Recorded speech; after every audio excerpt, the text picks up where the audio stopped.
اور آپ دیکھیں کتنی تبدیلی آ رہی ہے, لوگوں کے اصلی چہرے سامنے آ رہے ہیں. یعنی وہ ایک مفتی جس کے اکثر اسکینڈل عورتوں کے ساتھ نکلتے ہیں, اور ملتان کا نام لیے بغیر, اس کی آڈیو لیکس ہوئی ہیں جس میں اس نے کہا یہ کہاں کا شیخ الاسلام ہے, اس نے بڑے بڑے گندے الفاظ ان کے بارے میں استعمال کیے ہیں. تو میرا خیال ہے یہ بات ہمارے اسٹوڈنٹس کو اور باقی امت کو بتانے کے لیے کافی ہے کہ اگر ایک فرقے کا مفتی اعظم پلانٹ ارتھ دیوبند مفتی تقی عثمانی ایک مسئلے میں فقہ حنفی سے ذرا سا ڈیویٹ کرے تو اس کے اپنے علماء اسے شیخ الاسلام سے نہیں اسلام سے خارج کر دیتے ہیں. تو سرکار مجھے آپ کو کہاں سے انہوں نے قبول کرنا ہے؟ لہٰذا جہاں کہیں آپ کو کوئی وہم ہے نا کہ ان کے ساتھ کوئی مل بیٹھ کے وہ بات ہو سکتی ہے, نو, ایک کہانی ختم. ان کے ساتھ کوئی کمپرومائز نہیں ہو سکتا. ان کے ساتھ اتنی کمپرومائز کافی ہے کہ ہم ان کے پیچھے نمازیں پڑھتے ہیں, مسجد الگ نہیں بناتے ہیں, انہی کی مسجدوں میں نماز پڑھتے ہیں, ان کے پیچھے پڑھتے ہیں, چندہ ان کو دیتے ہیں. ٹھیک ہے جی, یہ ان کے ساتھ اتنا کمپرومائز کافی ہے. باقی آپ کہیں کہ یہ اکٹھے ہو سکتے ہیں کبھی بھی؟ ہاں, اکٹھے ہونے کی پہلی شرط یہ ہے کہ سب سے پہلے اپنا فرقہ آپ کو چھوڑنا ہوگا. ویسے تو کہتے ہیں نا جی اپنا چھوڑو نا کسی کا چھیڑو نا, گمراہ ہی مر جاؤ. یعنی کہ مطلب یہ کہ اگر قادیانی ہو تو اپنا چھوڑو نا کسی کو نہیں ہوتے آئی گمراہ ہے سرکار. تو آپ کے بارے میں بھی تو یہ کہتے ہیں نا. اور اسی وجہ سے شاہ ولی اللہ دہلوی نے اس میں یہ بھی سجیسٹ کیا کہ میری رائے یہ ہے کہ اب جب کہ ہمارے پاس احادیث کا خزانہ آ چکا ہے, ہمیں چاہیے کہ ہم ان سارے فقہاء کرام کی تعلیمات کو جوڑ کر احادیث کی روشنی میں دیکھیں اور ایک نئی فکر مرتب کریں جس میں جو مسئلے امام حنیفہ کے درست ہیں وہ لے لیے جائیں, جو امام شافعی کے درست ہیں وہ لے لیے جائیں. سرکار یہی بات تو ہم کر رہے ہیں, اور شاہ ولی اللہ دہلوی لکھ کے گئے ہیں. لیکن سرکار شاہ ولی اللہ وائرل نہیں ہوئے تھے نا, انجینئر صاحب وائرل ہو گئے. مسئلہ یہ ہے کہ ایک سیکورٹی گارڈ بھی انجینئر صاحب کی ویڈیو دیکھ رہا ہے, ایک جنرل بھی ویڈیو دیکھ رہا ہے, ایک سپریم کورٹ کا جج بھی دیکھ رہا ہے, ایک ریڈی بان بھی دیکھ رہا ہے, ایک ڈاکٹر بھی دیکھ رہا ہے, ایک انجینئر بھی دیکھ رہا ہے. اور وہ مولوی جو کہ قرآن و سنت کے دشمن ہیں وہ نہیں دیکھ رہے یا چھپ چھپ کے دیکھ رہے ہیں, لیکن ان کے بچے ضرور دیکھ رہے ہیں, کیونکہ ہم ان کی بیٹھکوں میں ان کی اجازت کے بغیر یوٹیوب کے ذریعے موبائلوں میں داخل ہو چکے ہیں الحمدللہ. تو میں سب سے پہلے سلام انہی حنفیوں کو پیش کروں گا جنہوں نے مفتی صاحب کو گالیاں نکالی ہیں کہ آپ واقعی سچے حنفی ہو, کیونکہ حنفیت کی بنیاد یہ ہے کہ قرآن و سنت اور اجماع کو پیچھے رکھ کے اپنے بابوں کے جو خیالات ہیں, ان کے نظریات ہیں, انہیں آگے لے کے آنا ہے. تو میں آپ کو سلام پیش کرتا ہوں, آپ واقعی ایک نمبر ہے. اور جو دوسرے مفتی صاحب کا دفاع کر رہے ہیں میں انہیں دعوت توبہ پیش کرتا ہوں کہ یا تو وہ اپنی اس فکر کو چھوڑیں, یہ دو کشتیوں کے مسافر نہ بنے کہ بیک وقت دونوں چیزوں کو پیرلل میں آپ لے کے چل رہے ہیں. مان لے کے غلطی ہوئی ہے. ویسے تو بڑے فخریہ کہتے ہیں کہ جی وہ تو ائمہ کرام کے اقوال ہیں کہ ہماری کوئی بات بھی قرآن و سنت کے خلاف ہو تو اسے چھوڑ دو, دیکھو ہم اندھی تقلید نہیں کرتے, اور فخریہ یہ بات بتاتے ہیں. لیکن پریکٹیکلی کوئی ایک بات انہیں بتا کے بتائیں اور دیکھیں ان کے چہرے بتائیں گے کہ ان کے اوپر کیسی ناگواری آئے گی. قرآن و سنت کی دشمنی ان کی گھٹی کے اندر آ چکی ہوئی ہے. تو نبی علیہ السلام نے تو کہا کہ یہ جو پوچھ پوچھ کے چل رہے ہو نا, دیکھ لو کہ یہ جو پوچھ پوچھ کے چل رہے ہو وہ صحیح بات بتا رہے ہیں یا اللہ کی وحی کے خلاف بتا رہے ہیں. تبھی کہا نا کہ تم اپنے علماء کی باتوں کو اللہ کی شریعت کے خلاف مان لیا کرتے تھے. تو اس کا مطلب ہے کہ ہر بندے نے دیکھنا ہے کہ یہ مولوی کوڑ پہ مار رہا ہے یا سچ پہ کہتا ہے. یہی مطلب ہوا نا. وہاں تو کسی نے کہا کہ جی ہم تو ناقص العقل ہیں, ہم جاہل ہیں, ہم کیسے دیکھ سکتے ہیں کہ قرآن و سنت میں کیا لکھا ہوا ہے یا رسول اللہ, یہ تو علماء کا کام ہے نا. تو دیکھ لیں اس سے یہ بھی رزلٹ نکلتا ہے. اور ڈگری ان کی اس کی اوقات یہ ہے کہ بریلوی دیوبندیوں کو جاہل کہتے ہیں, دیوبندی بریلویوں کے علماء کو جاہل کہتے ہیں, سنی شیعہ کے شیعہ سنی کے. یہ ٹوٹل اوقات ہے ان کی ڈگریوں کی. اور ہماری ڈگری صحیح بخاری میں بلغوا عنی ولو آیہ, پہنچا دو میری طرف سے خواہ ایک آیت ہی آتی ہو. یہ نبی علیہ السلام نے ہماری ذمہ داری لگائی ہے. صحیح بخاری میں حدیث ہے, حضرت عبداللہ ابن عباس رضی اللہ تعالی عنہما نے جنازے میں سورہ فاتحہ پڑھی اور تھوڑی بلند آواز سے پڑھی. سنن نسائی میں یہ الفاظ موجود ہے کہ انہوں نے جہرن پڑھی, اور بعد میں انہوں نے جو مقتدی تھے انہیں بتایا کہ یہ میں نے اس لیے بلند آواز سے پڑھی ہے تاکہ تمہیں میں بتاؤں کہ جنازے میں سورہ فاتحہ پڑھنا سنت ہے, یعنی نبی علیہ السلام کا طریقہ ہے. یہ سنت وہ نہیں جو یہ مولویوں نے بنائی ہوئی ہے کہ رفع سنت ہے کہ فرض ہے, نہیں. صحابہ کرام کے زمانے میں یہ والی چلاکیاں نہیں ہوتی تھی جو یہ کرتے ہیں. سنت یعنی رسول اللہ کا طریقہ صلی اللہ علیہ وآلہ وسلم. فجر کی نماز پڑھنا بھی سنت ہے, ظہر کے 4 فرض پڑھنا بھی سنت ہے. سنت مانا طریقوں. مصنف ابن ابی شیبہ میں موجود ہے, سنن نسائی کے اندر موجود ہے. حضرت عمر فاروق رضی اللہ تعالیٰ عنہ نے کوفہ کے جو جسٹس بنائے تھے نا قاضی شورے, انہیں خط لکھا, اور اس خط میں انہوں نے لکھا کہ جب بھی تمہیں کوئی مسئلہ درپیش ہو سب سے پہلے اللہ کی کتاب میں دیکھنا, اللہ کی کتاب میں نہ پاؤ تو رسول اللہ کی سنت میں دیکھنا صلی اللہ علیہ وآلہ وسلم, سنت میں بھی نہ پاؤ تو پھر اجماع امت میں دیکھنا کہ امت کیا معاملات لے کر اجماعی طور پر چل رہی ہے. پوری امت, صرف فقہ حنفی فقہ شافعی نہیں, پوری امت. اور اگر اجماع میں بھی نہ پاؤ تو پھر تم اجتہاد کر لینا, اور نہ کرو تو بہتر ہے. انٹینڈڈ مسئلوں کو چھوڑ دو, نہ زیادہ سینگ پھنسانے کی کوشش کرنا. تو اس میں اہل سنت کا منہج پتہ چل گیا, قرآن سنت اور اس کے بعد اجماع اور پھر اجتہاد. جب تک قرآن و سنت میں کوئی چیز موجود ہے تو آپ کو نیچے جانے کی ضرورت ہی نہیں ہے. وہ صحابی کہتے ہیں جب وہ میں نے دعائیں سنی نا تو میں نے تمنا کی کہ کاش آج اس میت کی جگہ میری میت رکھی ہوتی اور اللہ کے نبی مجھ پہ یہ دعائیں پڑھ رہے ہوتے صلی اللہ علیہ وآلہ وسلم. صلو علی محمد و آل محمد, اللہم صلی علی محمد و علی آل محمد. بلکہ مصنف ابن ابی شیبہ میں ابراہیم نخعی کا قول ہے جس کے اوپر پوری فقہ حنفی کھڑی ہوئی ہے, کیونکہ وہ کہتے ہیں کہ امام حنیفہ جو ہیں وہ ان کے پوتا شاگرد ہیں, ان کی مسند پہ آگے بیٹھے ہیں. وہ کہتے ہیں سجدہ صاحب میں بھی ایک سلام ہے اور جنازے میں بھی. اچھا وہ پہلی بات پہ تو حنفی عمل کر رہے ہیں, سجدہ صاحب کے تو 5 طریقے ثابت ہیں, جس طریقے سے حنفی کرتے ہیں وہ بھی ثابت ہے, تابعین سے ہم اسے غلط نہیں کہتے. لیکن جہاں سے وہ لے رہے ہیں اس میں موجود ہے کہ صاحب میں ایک سلام ہے, یعنی تشہد پڑھنے کے بعد ایک سلام پھیرنا ہے آپ نے اور پھر 2 سجدے کرنے ہیں. جو بعد میں آپ 2 سلام پھیرتے ہیں وہ تو نماز مکمل کرنے کے ہوتے ہیں, اور جنازے میں بھی ایک سلام ہے. اچھا آدھی انہوں نے بات لی ہوئی ہے کہ وہ سجدہ صاحب اس طریقے پہ کرتے ہیں لیکن نماز جنازہ میں 2 طرف سلام پھیرتے ہیں. تو پوری آپ روایت لیں. اگر کوئی دو طرف بھی پھیر لیتا ہے اس کے اوپر فتوا نہیں لگاتے, تابعین سے ثابت ہے. البتہ نبی علیہ السلام کا جو سنت طریقہ ہے وہ دائیں طرف ایک طرف سلام پھیرنا ہے. یعنی یہ عام نماز اور نماز جنازہ میں جو فرق ہے ان میں سے ایک فرق یہ بھی ہے. عرب ملکوں میں, سعودی عرب میں آپ میں سے اکثر لوگ حج عمرے کے لیے بھی گئے ہوں گے, ہر نماز کے بعد وہاں پہ جنازے ہوتے ہیں اجتماعی, اور ایک طرف بھی سلام پھیرتے ہیں اور سرن پڑھاتے ہیں. نبی علیہ السلام سے جہرن بھی نماز جنازہ ثابت ہے, لیکن آپ کا جو عمومی عمل ہے وہ سرن ہی ہے. سنن نسائی میں موجود ہے کہ نبی علیہ السلام سرن نماز جنازہ پڑھایا کرتے تھے, جس طرح ظہر اثر کی نماز پڑھائی جاتی ہے نا اس طرح, لیکن آپ جہرن بھی بعض اوقات پڑھاتے تھے. وہ تعلیم کے طور پہ بھی ہوتا تھا اور جواز کے طور پر بھی, دونوں طریقے سے ثابت ہے. تو بعض لوگوں نے اسے معیوب سمجھا, تو سیدہ عائشہ نے کہا کہ مجھے حیرانگی ہو رہی ہے کہ کوئی زیادہ عرصہ نہیں گزرا, نبی علیہ السلام اسی مسجد میں نماز جنازہ پڑھا کرتے تھے, آپ نے بدری اصحاب کا نماز جنازہ اس کے اندر پڑھا ہے, اور تم میں بعض لوگ اسے معیوب سمجھ رہے ہیں. اچھا, اس حدیث سے دو رزلٹ نکلے. ایک تو یہ کہ عورت بھی نماز جنازہ پڑھ سکتی ہے. عموماً جو یہ عورتوں کی مانیت کی جاتی ہے نا, وہ بے صبری کی وجہ سے نماز جنازہ کے ساتھ نہیں ہو جائیں گی, لیکن جنازہ پڑھ سکتی ہیں. عرب میں تو پڑھتی ہیں جس نماز پڑھتی ہیں مسجد میں. اور دوسرا یہ بھی ثابت ہوا کہ مسجد میں بھی نماز جنازہ درست بلکہ سنت ہے. اور تیسری ایک اور بات بھی ثابت ہوئی کہ جو کیڑے نکالنے والے ہیں نا, اور قرآن و سنت کو کم فہمی کی وجہ سے اگنور کرنے والے ہیں, وہ اس زمانے میں بھی موجود تھے. ظاہر ہے وہ بریلوی جو بندی تو نہیں تھے نا جو مخالفت کر رہے تھے, ظاہر نیو مسلم ہوں گے, انہیں چیزوں کا اتنا آئیڈیا نہیں ہوگا. اور اما عائشہ نے ان کی سلام اللہ علیہ اصلاح فرمائی. فقہ حنفی کے 3 بڑے مسائل ایسے ہیں جو جس سے وہ خود رجوع کر چکے ہیں. نمبر 1, مدینہ کو حرم امام حنیفہ رحمۃ اللہ علیہ نہیں مانتے تھے, فقہ حنفی والے مانتے ہیں. بخاری مسلم میں 50 سے زیادہ حدیث ہیں کہ مدینہ حرم ہے. نبی علیہ السلام نے کہا, اے اللہ, ابراہیم علیہ السلام نے مکے کو حرم بنایا تھا, میں مدینے کو حرم بناتا ہوں. اے اللہ, مدینے کے مد میں برکت عطا فرما, اس کے سا میں برکت عطا فرما. یہ میئرمنٹس کے انسٹرومنٹس ہیں جس طرح کلو گرام اور لیٹرز ہیں. اے اللہ, مدینے کی محبت ہمارے دل میں مکے کی طرح کر دے, بلکہ اس سے بھی زیادہ کر دے. کتنی دعائیں آپ نے فرمائی. تو آج بریلوی دیوبندی حنفی جو ہیں وہ مدینے کو حرم مانتے ہیں. دوسرا, امام حنیفہ رحمۃ اللہ علیہ شوال کے 6 روزوں کو بدعت سمجھتے تھے. ایون امام مالک جو مدینہ شریف میں رہتے ہیں, وہ الموطا امام مالک میں لکھ رہے ہیں کہ میں نے اہل مدینہ کو شوال کے 6 روزے رکھتے ہوئے نہیں پایا, حالانکہ اب سب رکھ رہے ہیں. بخاری کو چھوڑ کے باقی جو 5 کی 5 کتابیں اہل سنت کی, مسلم, ابو داؤد, ترمذی, نسائی, ابن ماجہ میں یہ حدیث موجود ہے کہ جو رمضان کے بعد شوال کے 6 روزے رکھ لے وہ ایسا ہے جیسا کہ پورے سال کے روزے اس نے رکھے, اور پوری زندگی رکھتا ہے تو پوری زندگی کے روزے. اس میں آپ کی مرضی ہے کہ وہ پورے مہینے میں کسی بھی وقت رکھ لے. یہ نہیں ہے کہ ایک فوراً بعد رکھ لیں یا ساتھ ہی شروع کر دیں, جب آپ کا دل کرے آپ نے اس ایک مہینے میں 6 روزے پورے کر لیں. تو حنفیوں نے یہ ان کا مسئلہ چھوڑ دیا. امام حنیفہ جو ہے عقیقے کو زمانے جاہلیت کی رسم مانتے تھے, جبکہ بخاری میں موجود ہے نبی علیہ السلام نے فرمایا کہ بچے کی طرف سے عقیقہ کرو. ترمذی, ابو داؤد میں موجود ہے نبی علیہ السلام نے فرمایا لڑکے کی طرف سے 2 بکرے یا بکریاں اور لڑکی کی طرف سے 1 کرو. بچے کی جان گروی ہوتی ہے عقیقے کے, بس خون بہاؤ. خون مانا نہیں پوری جان دینی آپ نے, یہ گائے میں اسے نہیں ڈالنا ہے, بکرا یا بکری. تو یہ 3 مسئلے ایسے ہیں جو چھوڑ دیے انہوں نے. باقی فقہ حنفی والوں کو ہم ریکویسٹ کریں گے کہ آپ ذرا اپنے بابا جی جنہیں سارے بابا مانتے ہیں, شاہ ولی اللہ دہلوی, ان کی کتاب حجت اللہ البالغہ پڑھ کے تو دیکھیں. انہوں نے تقلید کے بارے میں جو طبیعت آپ لوگوں کی صاف کی ہوئی ہے, انہوں نے کہا کہ امت کی گمراہی کی سب سے بڑی وجہ یہ اندھی تقلید ہے. ہاں, انہوں نے کہا کہ واجب ہے لوگوں کے اوپر کہ جب انہیں سنت پہنچ جائے تو وہ سنت کے مطابق عمل کریں, اپنے امام کے اقوال کو چھوڑ دیں. اور انہوں نے اس میں لکھا ہے جو بخاری اور مسلم سے بغض رکھے وہ سنیت سے خارج ہے. اور اس پہ اجماع ہے کہ بخاری اور مسلم کی تمام متصل الاسناد احادیث قطعی الصحت ہے, ان سے بغض رکھنے والا بدعتی ہے, وہ سنی نہیں ہو سکتا. تو مجھے بتائیں کون بغض رکھ رہا ہے؟ عزتیں اویل کر رہے ہیں قرآن و سنت کے نام کے اوپر, چندے اکٹھے کر رہے ہیں قرآن و سنت کے نام کے اوپر, سواریاں سوار کر رہے ہیں مکے اور مدینے کی آوازیں لگا کے, اور پھینکتے کہاں ہیں دیوبند اور بریلی میں جا کے. اور جو شخص انہیں کہتا ہے کہ بھائی ان بابوں سے دستبردار ہو, اپنی نسبت اس کے ساتھ مضبوط کرو جس کی قبر مدینے میں صلی اللہ علیہ وآلہ وسلم, تو یہ کہتے ہیں کوئی نیا فرقہ لے کے آ گیا. نیا نہیں لے کے آیا سرکار, یہ مرنے سے پہلے اے مسلمان کر لیں اس پہ غور. کتابوں کا خدا اور ہے, بابوں کا خدا اور.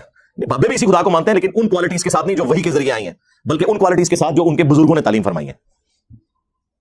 تو دیکھیں سرکار پھر اللہ نے تھوڑے بلا کیڑی چھڑی ہے. ہاں, جڈی گمراہی سی نا اڈی اڈی بلا چھڑ دیتی ہے. میرے نبی سا ہے ہی کوئی نہیں, تیرے بابے تھے شاہ ہی کوئی نہیں. ٹھیک ہے نا. ہاں, الحمدللہ رب العالمین والصلاة والسلام علی سید الانبیاء والمرسلین وعلی آلہ واصحابہ اجمعین الی یوم الدین. الحمدللہ آج 4 دسمبر 2022 کو سنڈے کے دن ہمارا یہ پبلک سیشن نمبر 71 منعقد ہونے جا رہا ہے. آپ کے سوالات ریئل ٹائم پرچیوں کی شکل میں میرے پاس آ چکے ہیں, لیکن انہیں ڈسکس کرنے سے پہلے اس ویک کا ایک کرنٹ ایشو جو ایک ریلیجن کے پوائنٹ آف ویو سے بون آف کنٹینشن بنا, وہ مفتی تقی عثمانی صاحب حفظہ اللہ تعالی نے اپنے بڑے بھائی مفتی رفیع عثمانی رحمہ اللہ تعالی کا جنازہ پڑھایا. اور ٹیکنالوجی نے جہاں کہیں پہ بھی اپنے پنجے گاڑے ہیں تو بڑے لوگوں کو ایکسپوز کر دیا, ہر اعتبار سے لوگ ایکسپوز ہوئے ہیں. اب وہ ان کی بدقسمتی تھی یا اس عوام کی خوش قسمتی تھی کہ وہ کالر مائک بالکل قریب لگا ہوا تھا, پڑھ رہے وہ سرن تھے, لیکن سورۃ الفاتحہ پڑھتے ہوئے آواز باہر آ گئی, بس اس کی وجہ سے پھر ادھم مچ گیا. عین ممکن ہے انہوں نے جان بوجھ کے خود تھوڑا سا اونچا پڑھا ہو, لیکن وہ اونچا پڑھنے کی ضرورت نہیں ہے, وہ پڑھ رہے ویسے سرگوشی میں تھے, لیکن وہ آواز باہر آئی, اور جو فرقہ باز ہوتے ہیں ان کے تو کان فوراً کھڑے ہو جاتے ہیں کہ یہ کیا ہو رہا ہے. اور اس کے بعد دو طبقات بن گئے.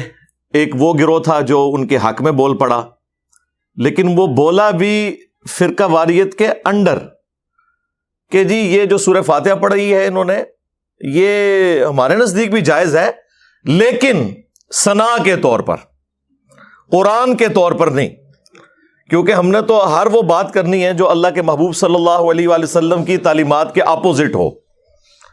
تو ہم یہ کیسے مان لیں کہ سورہ فاتحہ نماز جنازہ میں پڑھی جائے؟ تو وہ ثنا کے طور پر, تعریفی کلمات کے طور پر پڑھی ہے. کچھ نے کہا جی وہ دعا کے طور پر پڑھی جا سکتی ہے. بھئی دعا کے طور پہ پڑھی جائے گی تو پھر تو تیسری تکبیر کے بعد پڑھی جائے گی, وہ تو پہلی تکبیر کے بعد پڑھ رہے تھے.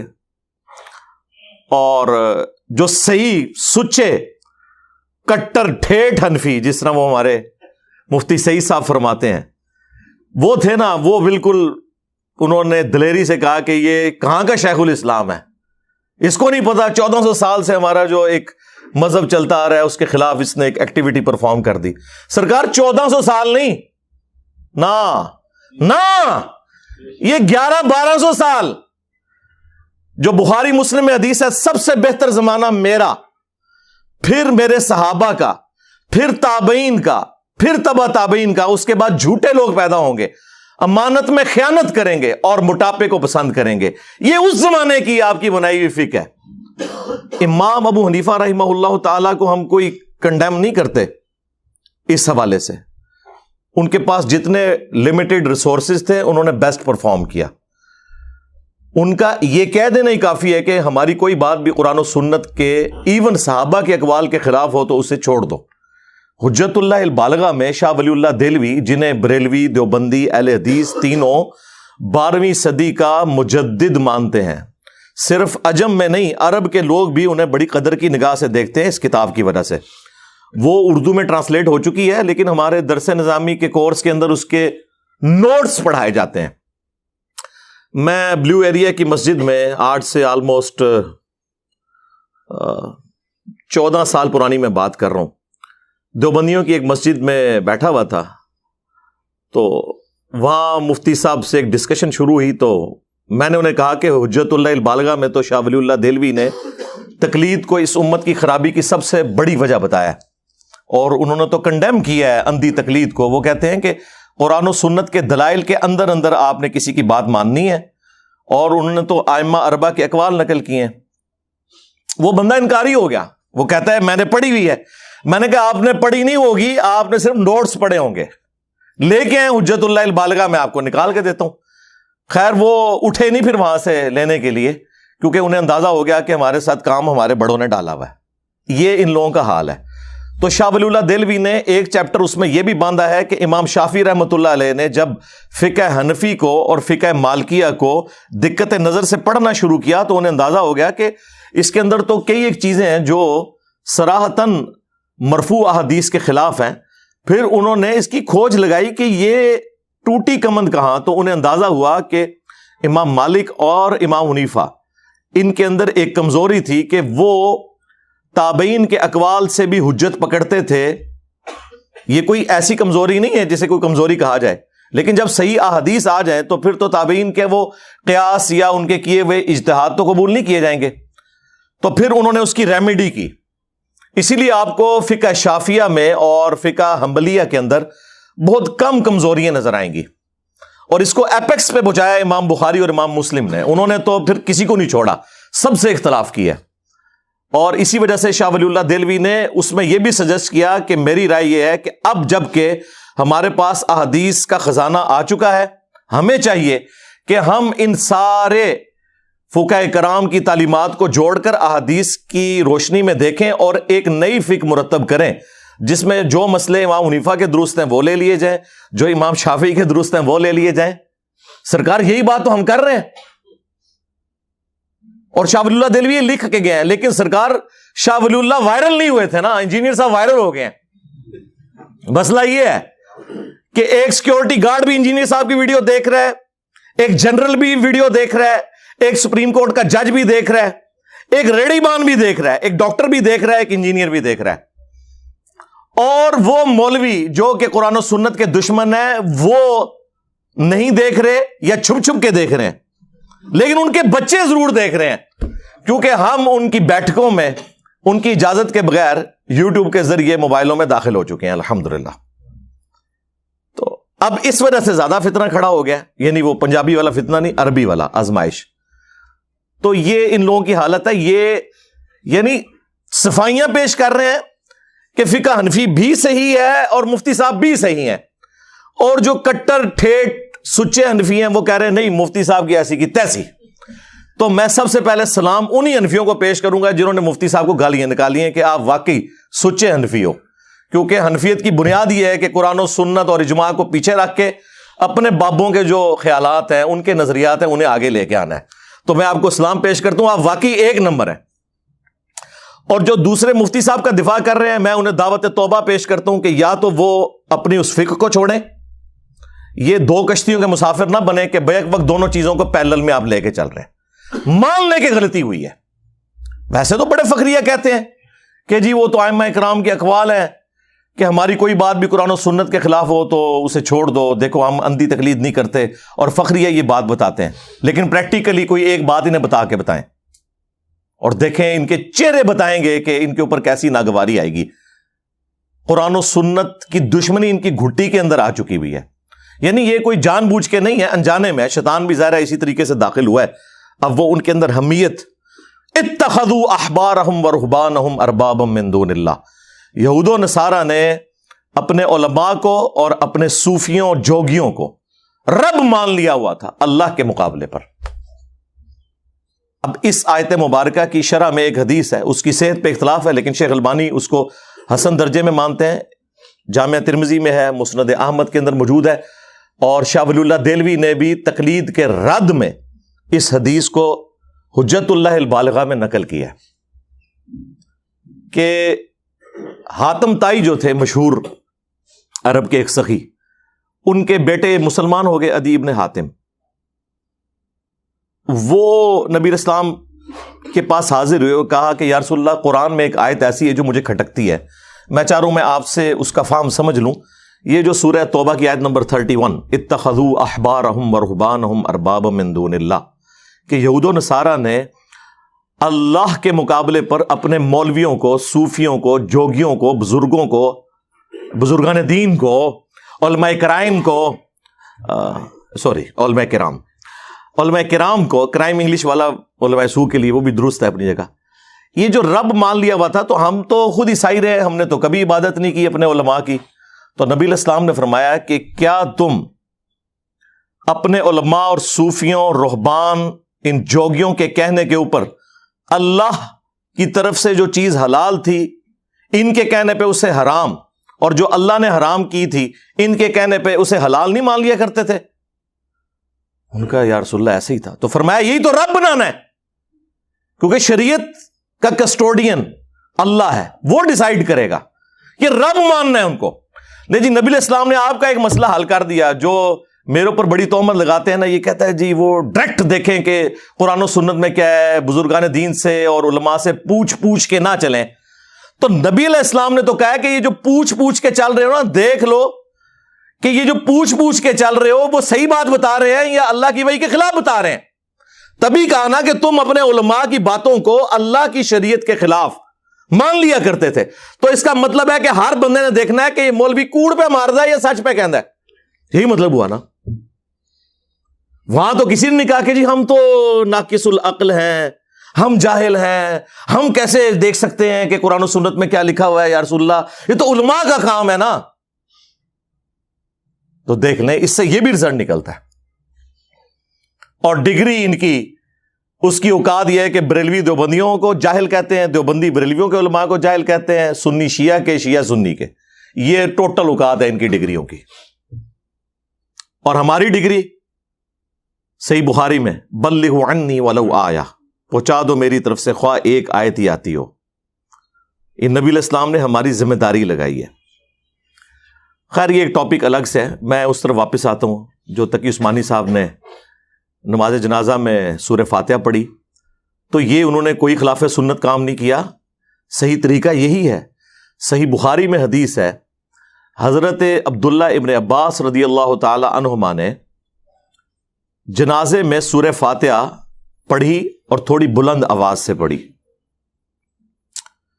سنن نسائی میں یہ الفاظ موجود ہیں کہ انہوں نے جہرن پڑھی، اور بعد میں انہوں نے جو مقتدی تھے انہیں بتایا کہ یہ میں نے اس لیے بلند آواز سے پڑھی ہے تاکہ تمہیں میں بتاؤں کہ جنازے میں سورہ فاتحہ پڑھنا سنت ہے، یعنی نبی علیہ السلام کا طریقہ ہے. یہ سنت وہ نہیں جو یہ مولویوں نے بنائی ہوئی ہے کہ رفع دین سنت ہے کہ فرض ہے، نہیں. صحابہ کرام کے زمانے میں یہ والی چلاکیاں نہیں ہوتی تھیں جو یہ کرتے ہیں. سنت یعنی رسول اللہ کا طریقہ صلی اللہ علیہ وآلہ وسلم. فجر کی نماز پڑھنا بھی سنت ہے، ظہر کے 4 فرض پڑھنا بھی سنت ہے. سنت مانا طریقوں. تو اور سنن نسائی میں موجود ہے، ساتھ ایک سورت بھی ملائی انہوں نے، اور پھر آڈینس سے کہا کہ یہ میں نے اس لیے کیا تاکہ تمہیں معلوم ہو جائے کہ یہ نبی صلی اللہ علیہ وآلہ وسلم کی سنت ہے. اب میں حنفیوں سے یہ پوچھوں گا کہ اللہ کے بندو، تم لوگ تو کہتے تھے کوئی صحیح حدیث مل جائے تو وہی ہمارا مذہب ہے. اب تو حدیث مل گئی نا، اب تمہارے اجتہاد کہاں گئے؟ انہیں پھینکو اب ردی کی ٹوکری میں. مصنف ابن ابی شیبہ میں موجود ہے، سنن نسائی کے اندر موجود ہے. حضرت عمر فاروق رضی اللہ تعالیٰ عنہ نے کوفہ کے جو جسٹس بنائے تھے نا، قاضی شرح، انہیں خط لکھا، اور اس خط میں انہوں نے لکھا کہ جب بھی تمہیں کوئی مسئلہ درپیش ہو، سب سے پہلے اللہ کی کتاب میں دیکھنا، اللہ کی کتاب میں نہ پاؤ تو رسول اللہ کی سنت میں دیکھنا صلی اللہ علیہ وآلہ وسلم. سنت میں بھی نہ پاؤ تو پھر اجماع امت میں دیکھنا کہ امت کیا معاملات لے کر اجماعی طور پر چل رہی ہے. پوری امت، صرف فقہ حنفی فقہ شافعی نہیں، پوری امت. اور اگر اجماع میں بھی نہ پاؤ تو پھر تم اجتہاد کر لینا، اور نہ کرو تو بہتر ہے. انٹینڈڈ ہی مسئلوں کو چھوڑ دو، نہ زیادہ سینگ پھنسانے کی کوشش کرنا. تو اس میں اہل سنت کا منہج پتہ چل گیا، قرآن، سنت، اور اس کے بعد اجماع اور پھر اجتہاد. جب تک قرآن و سنت میں کوئی چیز موجود ہے تو آپ کو نیچے جانے کی ضرورت ہی نہیں ہے، کیونکہ ٹاپ پرائرٹی تو قرآن و سنت ہے. اور یہ حدیث اس بات پر دلالت کرتی ہے کہ یہ سنت ہے کہ نماز جنازہ کے اندر سورہ فاتحہ پڑھی جائے. اہل حدیث حضرات پڑھتے ہیں، علماء عرب بھی پڑھتے ہیں. یہاں پہ انہوں نے اپنی نشانی بنائی ہوئی تھی. بخاری مسلم دونوں میں حدیث ہے کہ نبی صلی اللہ علیہ وآلہ وسلم جنازے میں 4 تکبیرات کہا کرتے تھے. اور ایک حدیث صحیح مسلم کی ہے جس میں ہے کہ نبی علیہ السلام جنازے میں 5 تکبیرات بھی کہا کرتے تھے. یعنی یہ دونوں عمل ثابت ہیں، 4 تکبیرات بھی اور 5 بھی. ہمارے جو استاد تھے شیخ زبیر لیزئی رحمہ اللہ تعالیٰ، ان کے جنازے میں 5 تکبیرات ہوئی تھی. انہوں نے وصیت کی تھی کہ میرے جنازے میں 5 تکبیرات ہونی چاہیے، یہ سنت بھی زندہ ہو. اہل تشیع تو 5 تکبیرات ہی کہتے ہیں، اہل سنت کے ہاں عموماً 4 تکبیرات ہی کہی جاتی ہیں. ہاں اہل حدیث حضرات کو چونکہ سنت کا پتہ ہے تو وہ 5 پہ بھی عمل کرتے ہیں، 4 پہ بھی عمل کرتے ہیں. اور اس میں آپ نے پہلی تکبیر کے بعد سورۃ الفاتحہ اور ساتھ ایک سورت ملانی ہے. ثنا پڑھنا کوئی ثابت نہیں ہے، اور جو ان کی ثنا ہے نا وجل ثناؤ کا، وہ تو ویسے ہی کوئی نہیں ثابت. ویسے نماز میں ہے ثنا، جامعہ ترمذی کے اندر ہے، صحیح مسلم میں بھی موجود ہے، سبحانک اللہم وبحمدک وتبارک اسمک وتعالی جدک ولا الہ غیرک، عام نمازوں کے لیے. جنازہ میں سورہ فاتحہ ہے اور ایک سورت ملانا ہے. دوسری تکبیر کے بعد آپ نے درود شریف پڑھنا ہے. ان کا بنایا ہوا درود شریف نہیں، جو بخاری مسلم میں ہے، درود ابراہیمی جو آپ نماز میں پڑھتے ہیں. اور تیسری تکبیر کے بعد آپ نے دعائیں مانگنی ہیں. دعائیں کافی ساری آئی ہیں. ایک تو مشہور دعا ہے جو جامعہ ترمذی میں، ابو داؤد میں، سنن نسائی میں، مشکات میں موجود ہے، اللہم اغفر لحینا ومیتنا وشاہدنا وغائبنا. یہ پوری دعا عام مسلمانوں نے یہی والی یاد کی ہوئی ہے. اور مسلم شریف میں ایک حدیث ہے، وہ صحابی بڑی رکت انگیز حدیث ہے. وہ کہتے ہیں کہ میں نے نبی علیہ السلام کے پیچھے جنازہ پڑھا تو آپ نے میت کے لیے دعائیں فرمائی، اور ظاہر تھوڑی بلند آواز سے کی. تو صحابہ کرام نے وہ یاد کر لی دعائیں. وہ تو کمال کے الفاظ ہیں. نبی علیہ السلام نے دعا کی, اے اللہ اس پہ رحم فرما, اسے بخش دے, اس کی مہمان نوازی فرما, اے اللہ اسے اپنے گھر والوں سے بہتر گھر والے عطا فرما, اسے اس کی بیوی سے اچھی بیوی عطا فرما. بڑی رکت انگیز دعا ہے صحیح مسلم کے اندر, وہ ہم انشاءاللہ یہ ساری احادیث ڈسپلے کر دیں گے. وہ صحابی کہتے ہیں جب وہ میں نے دعائیں سنی نا تو میں نے تمنا کی کہ کاش آج اس میت کی جگہ میری میت رکھی ہوتی اور اللہ کے نبی مجھ پہ یہ دعائیں پڑھ رہے ہوتے صلی اللہ علیہ وآلہ وسلم. صلو علی محمد وآل محمد, اللہم صلی علی محمد وعلی آل محمد. تو تیسری تکبیر کے بعد آپ نے وہ دعائیں پڑھنی ہے, اور چوتھی تکبیر کے بعد آپ نے سلام پھیرنا ہے. اگر 5 تکبیرات ہوں گی تو پھر چوتھی کے بعد بھی دعائیں مانگنی ہوگی, اور 5ویں تکبیر کے بعد پھر آپ نے سلام پھیرنا ہے. اور سلام دائیں طرف پھیرنا سنت ہے. عرب سارے ملکوں میں دائیں طرف پھیرا جاتا ہے. یہاں پہ اہل حدیث تھوڑا سا وہ انفیوں سے ڈرے ہوئے تھے, اب کچھ ان کو عقل آئی ہے, انہوں نے ایک طرف شروع کیا, ادروائز میجورٹی ابھی بھی 2 طرف پھیرتی ہے. سنن کبری البیہقی میں دونوں طرح کی احادیث موجود ہیں. 2 طرف سلام پھیرنے والی حدیث جو ہے اس میں تدلیس کا بھی ایشو ہے, ضعیف راوی بھی ہے, اور بھی ایشو ہے. اور جو ایک طرف سلام پھیرنے والی حدیث ہے وہ بالکل صحیح سند کے ساتھ ہے. بلکہ مصنف ابن ابی شیبہ میں ابراہیم نخعی کا قول ہے جس کے اوپر پوری فقہ حنفی کھڑی ہوئی ہے, کیونکہ وہ کہتے ہیں کہ امام حنیفہ جو ہیں وہ ان کے پوتا شاگرد ہیں, ان کی مسند پہ آ کے بیٹھے ہیں. وہ کہتے ہیں سجدہ سہو میں بھی ایک سلام ہے اور جنازے میں بھی. اچھا, وہ پہلی بات پہ تو حنفی عمل کر رہے ہیں. سجدہ سہو کے تو 5 طریقے ثابت ہیں, جس طریقے سے حنفی کرتے ہیں وہ بھی ثابت ہے, تابعین سے ہم اسے غلط نہیں کہتے. لیکن جہاں سے وہ لے رہے ہیں اس میں موجود ہے کہ سہو میں ایک سلام ہے, یعنی تشہد پڑھنے کے بعد ایک سلام پھیرنا ہے آپ نے, اور پھر 2 سجدے کرنے ہیں. جو بعد میں آپ 2 سلام پھیرتے ہیں وہ تو نماز مکمل کرنے کے ہوتے ہیں. اور جنازے میں بھی ایک سلام ہے. اچھا, آدھی انہوں نے بات لی ہوئی ہے کہ وہ سجدہ صاحب اس طریقے پہ کرتے ہیں لیکن نماز جنازہ میں 2 طرف سلام پھیرتے ہیں. تو پوری آپ روایت لیں, اگر کوئی 2 طرف بھی پھیر لیتا ہے ہم اس کے اوپر فتویٰ نہیں لگاتے, تابعین سے ثابت ہے. البتہ نبی علیہ السلام کا جو سنت طریقہ ہے وہ دائیں طرف ایک طرف سلام پھیرنا ہے. یعنی کہ عام نماز اور نماز جنازہ میں جو فرق ہے ان میں سے ایک فرق یہ بھی ہے. عرب ملکوں میں, سعودی عرب میں آپ میں سے اکثر لوگ حج عمرے کے لیے بھی گئے ہوں گے, ہر نماز کے بعد وہاں پہ جنازے ہوتے ہیں اجتماعی, اور ایک طرف بھی سلام پھیرتے ہیں اور سرن پڑھاتے ہیں. نبی علیہ السلام سے جہرن بھی نماز جنازہ ثابت ہے, لیکن آپ کا جو عمومی عمل ہے وہ سرن ہی ہے. سنن نسائی میں موجود ہے کہ نبی علیہ السلام سرن نماز جنازہ پڑھایا کرتے تھے, جس طرح زور اور عصر کی نماز پڑھائی جاتی ہے نا اس طرح. لیکن آپ جہرن بھی بعض اوقات پڑھاتے تھے. وہ تعلیم کے طور پہ بھی ہوتا تھا اور جواز کے طور پر بھی, دونوں طریقے سے ثابت ہے. جس طرح اہل حدیث تو عموماً ایک طریقے کو فالو کرتے ہیں, حنفی بھی خاص ایک ہی طریقے کو فالو کرتے ہیں, دونوں طریقے درست ہیں. اہل حدیث کے پیچھے آپ جنازہ پڑھیں تو آپ کو لگتا ہے آپ جنازہ پڑھ کے نکلیں, اور دیوبندی اور بریلوی علماء جنازہ ان کا ہوتا ہے تقریباً 40 سیکنڈ کا, اور اس کے بعد 5 منٹ کی دعا ہو رہی ہوتی ہے. بریلوی دعا کرواتے ہیں, دیوبندی اعلانات کرتے رہتے ہیں کہ جی 3 دن بعد یہ ہوگا اور 5ویں دن یہ ہوگا اور فلاں چیز یہ ہوگی. حالانکہ سنت یہ ہے کہ آپ نے جنازے کے بعد دعا نہیں کرنی بلکہ میت کو قبرستان لے کے جانا ہے. اور سنن ابی داؤد میں موجود ہے کہ دفنانے کے بعد اس کی قبر پہ کھڑے ہو کر اس کے لیے دعا کرنی ہے. نبی علیہ السلام نے فرمایا کہ اب اسے آزمایا جائے گا, اس سے سوالات پوچھے جائیں گے, تم اپنے بھائی کی قبر کے سوالوں کی استقامت کے لیے دعا کرو. وہاں پہ سنت ہے.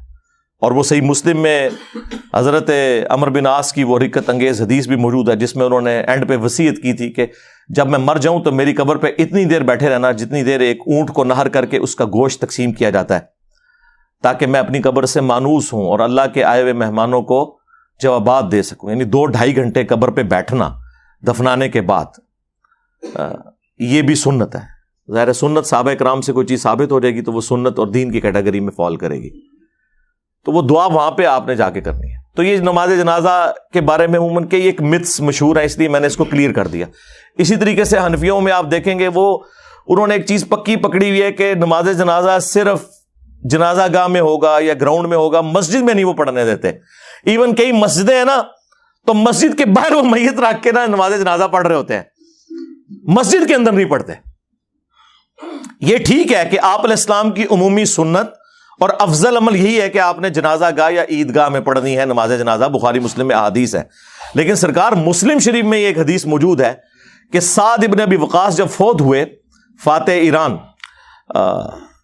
المتوفا 56 ہجری, جو قادسیہ میں حضرت عمر نے جنہیں امیر لشکر بنا کے بھیجا تھا, اور یہ آخر میں فوت ہونے والے بدری اصحاب میں سے ہیں. یہ حضرت معاویہ رضی اللہ تعالیٰ عنہ کے دور میں فوت ہوئے, ان کے بعد دنیا میں کوئی بدری صحابی زندہ نہ رہا. بہرحال جب وہ فوت ہوئے تو سیدہ عائشہ نے صحابہ کرام سے کہا کہ سعد کی میت لا کے میرے حجرے کے باہر رکھو. اب حجرہ ایڈجسنٹ تھا مسجد نبوی شریف کے, تو میت مسجد میں رکھنی پڑ رہی تھی, اور اما عائشہ نے کہا کہ میں نے اس کا جنازہ پڑھنا ہے تو یہاں لا کے اسے رکھو میت کو.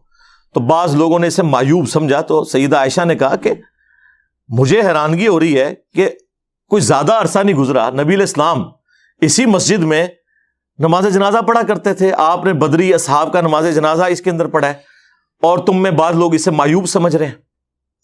اچھا, اس حدیث سے دو رزلٹ نکلے. ایک تو یہ کہ عورت بھی نماز جنازہ پڑھ سکتی ہے. عموماً جو یہ عورتوں کی ممانعت کی جاتی ہے نا, وہ بے صبری کی وجہ سے. نماز جنازہ کے ساتھ نہیں وہ جائیں گی, لیکن جنازہ پڑھ سکتی ہیں. عرب میں تو پڑھتی ہیں جس طرح نماز پڑھتی ہیں مسجد میں. اور دوسرا یہ بھی ثابت ہوا کہ مسجد میں بھی نماز جنازہ درست بلکہ سنت ہے. اور تیسری ایک اور بات بھی ثابت ہوئی کہ جو کیڑے نکالنے والے ہیں نا, اور قرآن و سنت کو کم فہمی کی وجہ سے اگنور کرنے والے ہیں, وہ اس زمانے میں بھی موجود تھے. ظاہر ہے وہ بریلوی دیوبندی تو نہیں تھے نا جو مخالفت کر رہے تھے. ہاں, ظاہر ہے نیو مسلم ہوں گے, انہیں ان چیزوں کا اتنا آئیڈیا نہیں ہوگا. اور اما عائشہ نے ان کی سلام اللہ علیہا اصلاح فرمائی. تو یہ ساری چیزیں بھی ساتھ میں اس لیے کلیئر کر رہا ہوں تاکہ آپ کو یہ جو متس مشہور ہوئی ہیں نا عجیب و غریب قسم کی عوام الناس کے اندر, وہ آپ کو کلیئر ہو کہ یہ قرآن و سنت کی تعلیمات بالکل اس حوالے سے واضح ہیں کہ آپ نے سنت طریقے پہ کس طریقے سے نماز جنازہ کو ادا کرنا ہے. باقی نبی صلی اللہ علیہ وآلہ وسلم کے بارے میں بھی, اور عبداللہ ابن عمر سے بھی آتا ہے المصنف ابن ابی شیبہ میں, المصنف عبد الرزاق کے اندر, کہ وہ ہر تکبیر کے اوپر رفع الیدین بھی کرتے تھے. یعنی آپ نے جتنی تکبیرات کہنی ہے نا, تو اللہ اکبر کے ساتھ آپ نے ہاتھوں کو بھی بلند کرنا ہے. نماز جنازہ ہو, نماز عیدین ہو, قیام کی حالت میں جب بھی تکبیر کہی جائے گی نا, تو آپ نے رفع الیدین کرنا ہے. یہ اصولی حدیث سنن نبی داؤد کے اندر موجود ہے کہ نبی علیہ السلام رکوع سے پہلے جب بھی تکبیر کہتے تھے نا, تو رفع الیدین کرتے تھے.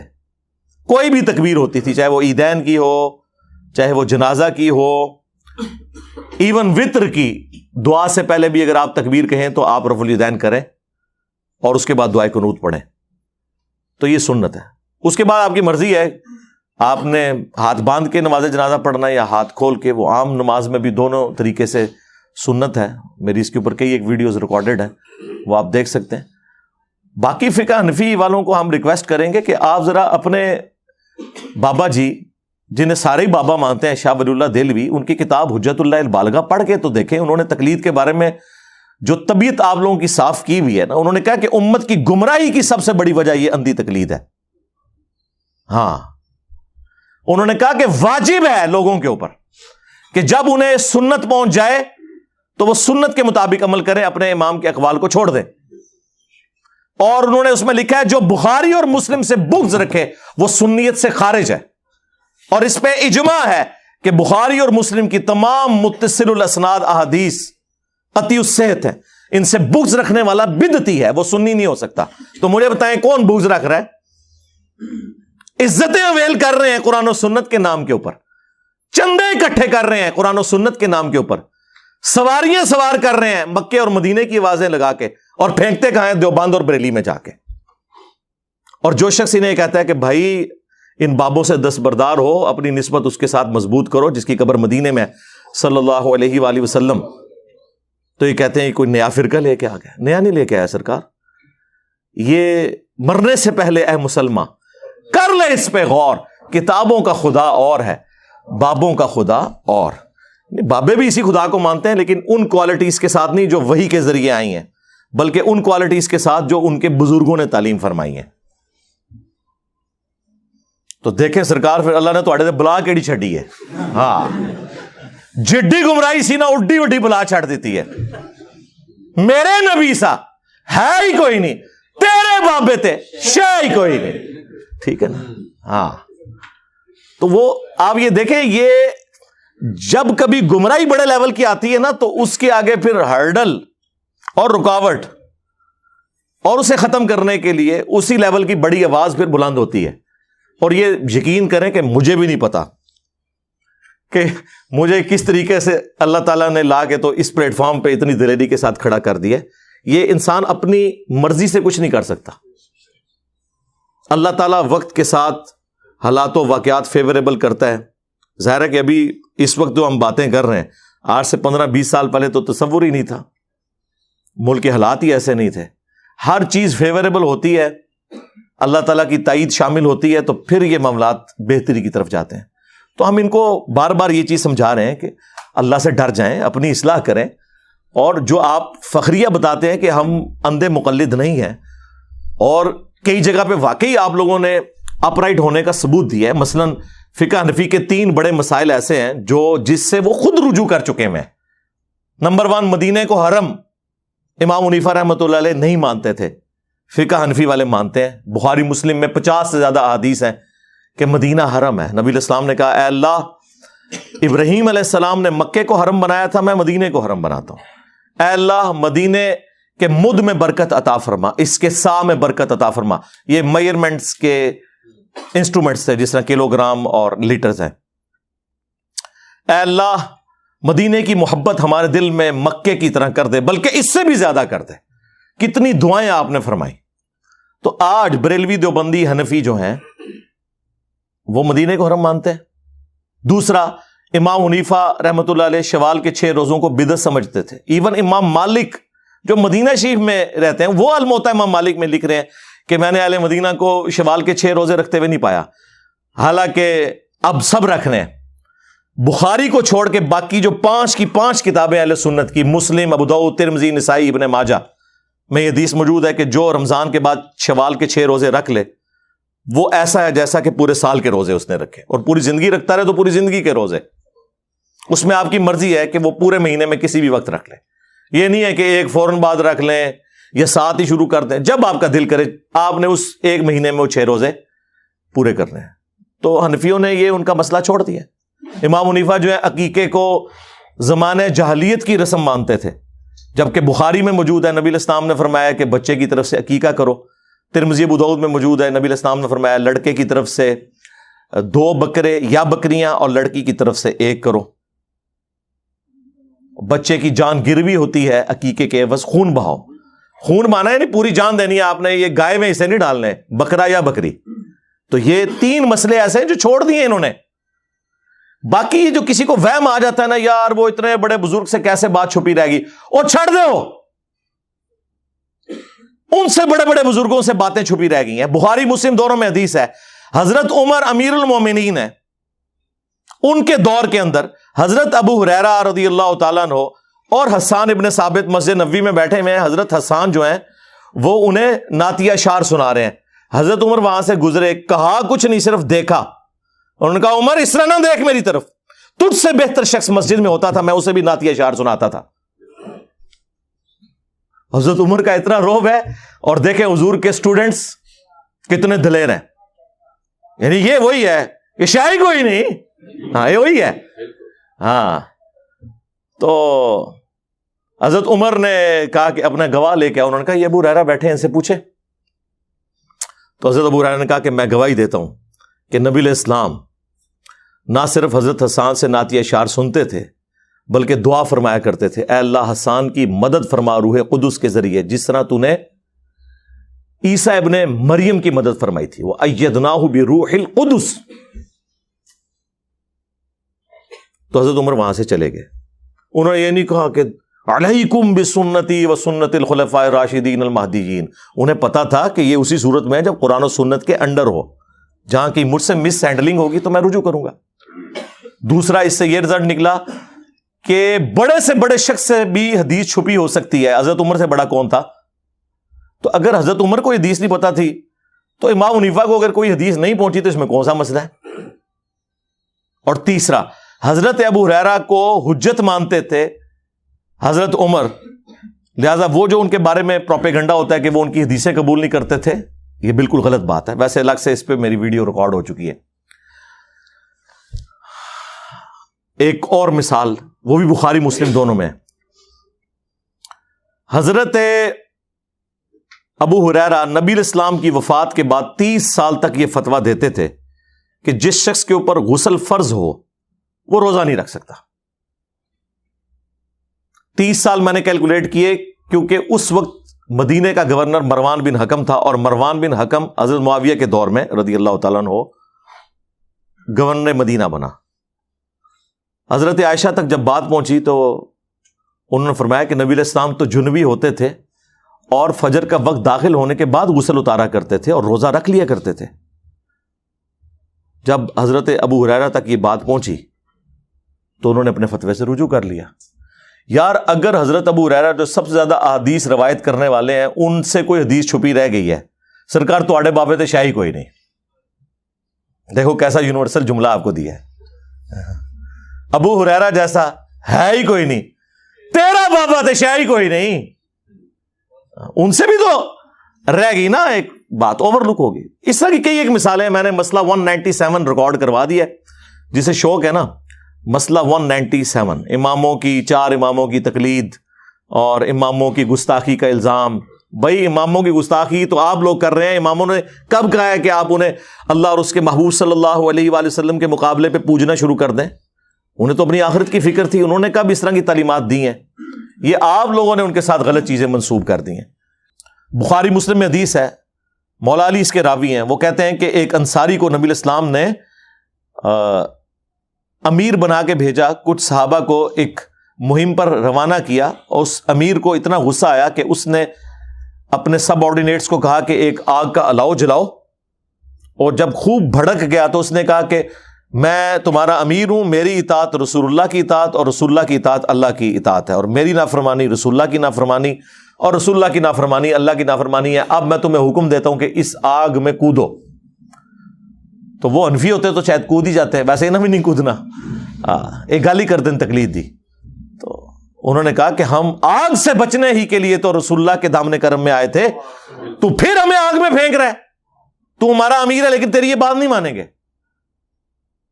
واپسی پہ جب نبی الاسلام کی خدمت میں یہ مقدمہ پیش ہوا تو بخاری مسلم کے الفاظ ہیں، نبی الاسلام نے فرمایا اگر تم اس آگ میں کود جاتے تو سیدھا جہنم کی آگ میں جا کے نکلتے.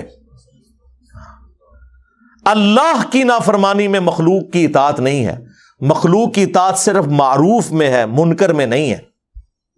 تو مفتی تقی عثمانی صاحب مبارکباد کے مستحق ہیں کہ انہوں نے ایک جرت دکھائی ہے. کئی ایک معاملات میں پہلے بھی انہوں نے جرت دکھائی ہے، یہاں پہ بھی جو انہوں نے جرت دکھائی ہے ہم انہیں اپریشیٹ کرتے ہیں. اور ظاہر ہے ایک بڑا بندہ جب کوئی کام کرتا ہے تو اس کی وجہ سے پھر ایک چیز موضوع بحث بن جاتی ہے، لوگوں کے دماغوں کی گرہ کھلنا شروع ہو جاتی ہے. یہ ایک بہت بڑا ذریعہ تھا. اور پھر آپ کو پتا ہے کہ ہمیں فل ٹاس ملے تو ہم باؤنڈری سے نہیں اسٹیڈیم سے باہر پھینکتے ہیں، ٹھیک ہے نا. تو اونٹ تسی فل ٹاس مارو پاویں یارکر مارو، میں اوور پچ بنا لینی ہے. ہاں کوئی شے آوے صحیح، کیونکہ یہ ایک موقع ہوتا ہے آپ لوگوں تک بات پہنچانے کا. اور آپ دیکھیں کتنی تبدیلی آ رہی ہے، لوگوں کے اصلی چہرے سامنے آ رہے ہیں. یعنی وہ ایک مفتی جس کے اکثر سکینڈل عورتوں کے ساتھ نکلتے ہیں، اور ملتان کا نام لیے بغیر اس کی آڈیو لیکس ہوئی ہیں جس میں اس نے کہا یہ کہاں کا شیخ الاسلام ہے. اس نے بڑے بڑے گندے الفاظ ان کے بارے میں استعمال کیے ہیں. تو میرا خیال ہے یہ بات ہمارے اسٹوڈنٹس کو اور باقی امت کو بتانے کے لیے کافی ہے کہ اگر ایک فرقے کا مفتی اعظم پلانٹ ارتھ دیوبند مفتی تقی عثمانی ایک مسئلے میں فقہ حنفی سے ذرا سا ڈیویٹ کرے تو اس کے اپنے علماء اسے شیخ الاسلام سے نہیں اسلام سے ہی خارج کر دیتے ہیں. تو سرکار مجھے آپ کو کہاں سے انہوں نے قبول کرنا ہے؟ لہذا جہاں کہیں آپ کو کوئی وہم ہے نا کہ ان کے ساتھ کوئی مل بیٹھ کے کوئی بات ہو سکتی ہے، نا ایک کہانی ختم.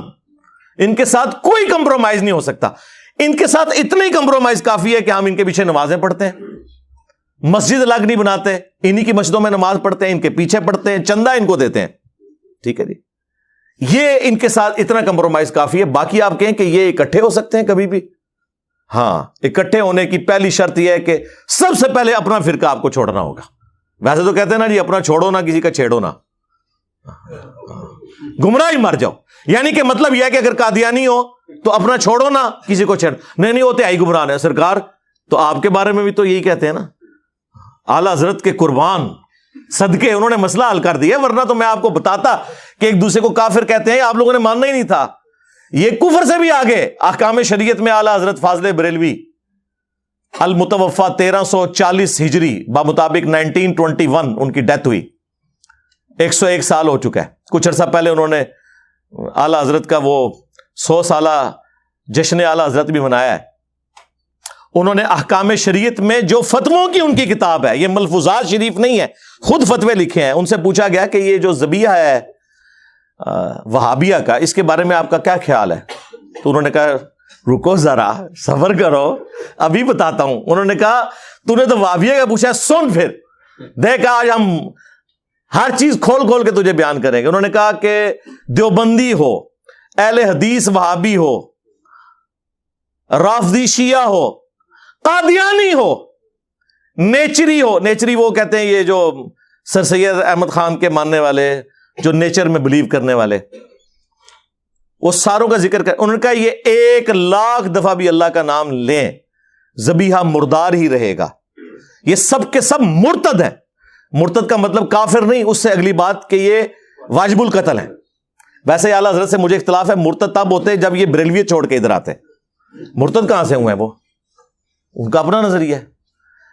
اچھا, البتہ یہود و نصارہ کا ذبیحہ حلال ہے. یعنی اعلیٰ حضرت کے نزدیک یہود و نصارہ, اہل حدیث, دیوبند, شیعہ اور قادیانیوں سے بہتر ہے. یہ اس چکر میں پڑے ہوئے ہیں کہ یہ کوئی اتحاد امت کر لیں گے. بھائی بڑے نکال کے گئے ہوئے ہیں, اور پھر انہوں نے جو حسام الحرمین میں حرمین کی تلوار کے اندر انہوں نے تو لکھا ہے کہ ان کے کفر میں شک کرنے والا بھی کافر ہے علماء دیوبند کے. اور دیوبندیوں نے پھر اپنی روح راضی کی, المہند المفند میں انہوں نے لکھا کہ یہ جو احمد بریلوی ان کی جماعت ایک شیطانی لشکر ہے جو ہم پہ حملہ آور ہو گیا. جس طرح کے شیاطین انبیاء پر حملہ آور ہوتے تھے, یہ علماء دیوبند رضی اللہ عنہم پر حملہ آور ہوئے ہیں. 14ویں صدی کے مولویوں رضی اللہ عنہم تو ایک دوسرے کو نکالے بیٹھے ہوئے ہیں. اس لیے ان کے اوپر 4 نہیں 5 تکبیریں پڑھیں, ایک مجلس میں انہیں 3 طلاقیں دے کے ان سے جان چھڑا لیں. یہ ان کی اصلاح ممکن نہیں سوائے اس کے کہ آپ لوگوں کو قرآن و سنت کی تعلیمات بتائیں اور ان لوگوں کو ایکسپوز کریں کہ یہ کس طریقے سے دین کا مذاق اڑا رہے ہیں. اور یہی کام ہم کر رہے ہیں الحمدللہ. صلو علی محمد و آل محمد, اللہم صلی علی محمد وعلی آل محمد و اصحاب محمد و ازواج محمد اجمعین الی یوم الدین.